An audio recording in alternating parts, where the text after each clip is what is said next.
You put on your foundation in the morning, step back from the mirror, and instead of looking fresh and put together, your skin looks drier, more textured, and every fine line suddenly stands out. The problem with perimenopause is that our skin changes. It gets drier, thinner, and crepey in places it never was before. The big beauty brands keep pushing those heavy, matte, or thick formulas that settle into lines, highlight dry patches, and leave you looking older by lunchtime.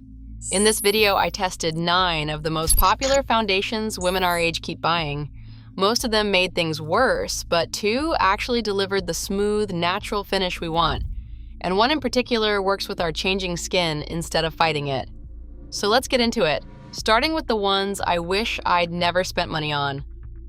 First up, IT Cosmetics. 0 out of 10 for me, and I know that's going to upset some of you because everyone seems to love this one. But on my skin, it was an instant no.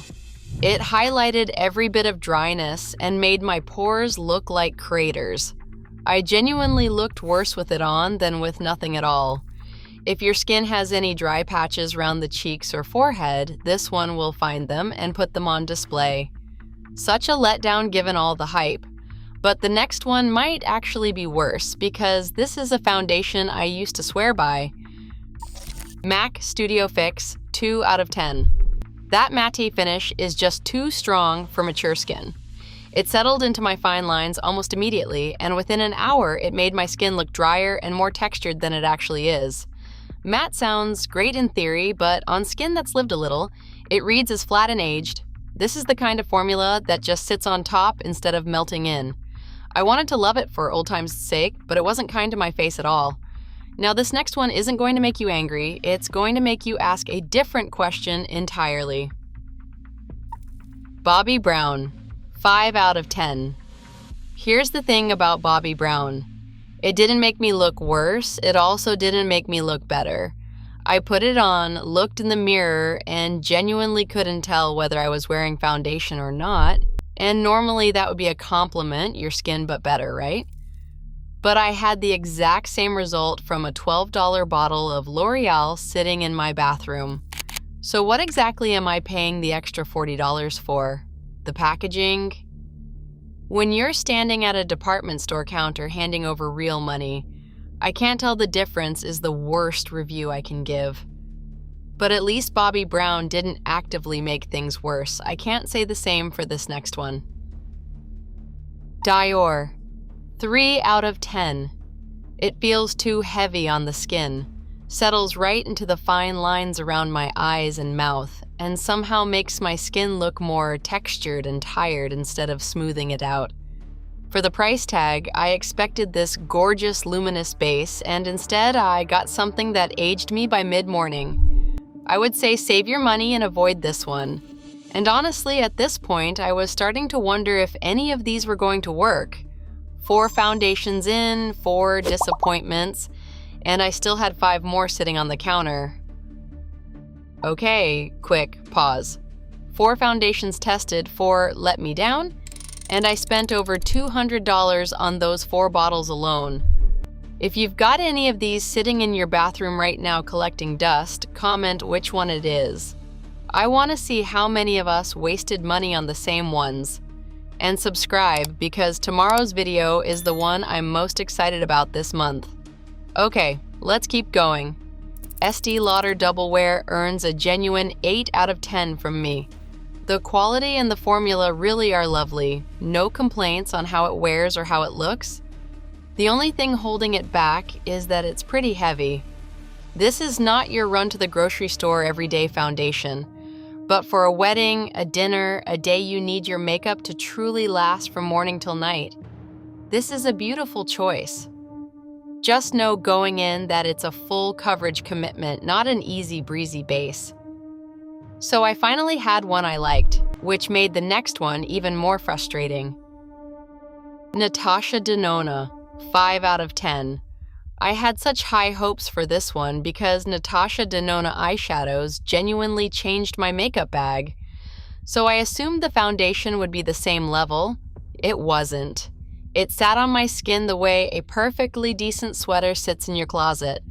You never reach for it, you never throw it out, it just exists. And that is a $48 foundation doing absolutely nothing to earn its place on your bathroom counter. At least the bad ones gave me a strong reaction. This one just made me shrug. But boring I can forgive. What I can't forgive is what Clinique did to my face. Clinique even better. 2 out of 10, and this one genuinely surprised me in the worst way. It felt uncomfortable the moment I put it on, almost a little itchy, and as the day went on, it looked crusty sitting on my skin. On top of that, the shades were totally off for me. I could not find a match that looked like my actual skin tone. For a brand that is supposed to be gentle and skin-friendly, this missed the mark on every count. 7 foundations tested. 1 I would use for a wedding. 6 I would throw in the bin. I was genuinely starting to think everyday foundation for our skin just did not exist. Then I tried the Luxe. A perfect 10 out of 10, and I don't hand those out.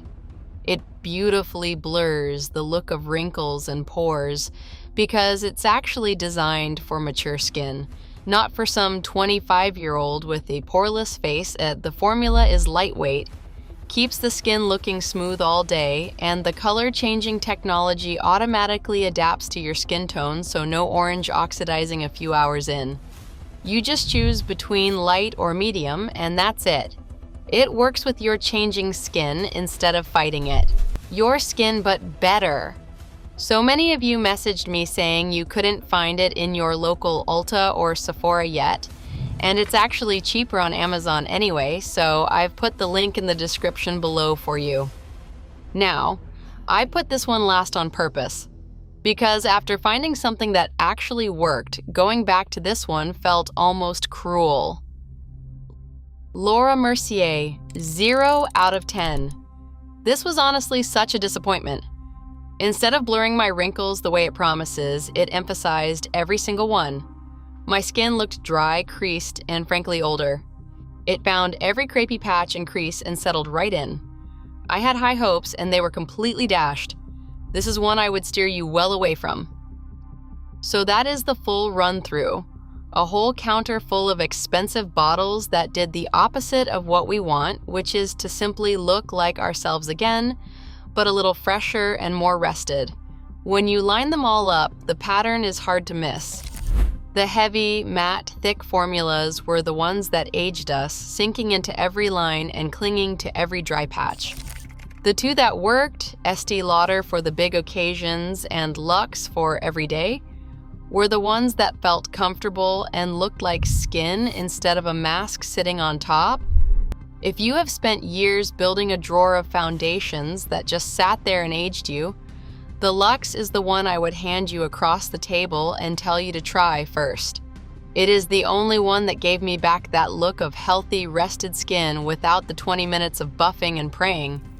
Go check the link in the description for the Luxe foundation, give it a try, and come back and tell me how it looked on you. I have a feeling you will be as relieved as I was.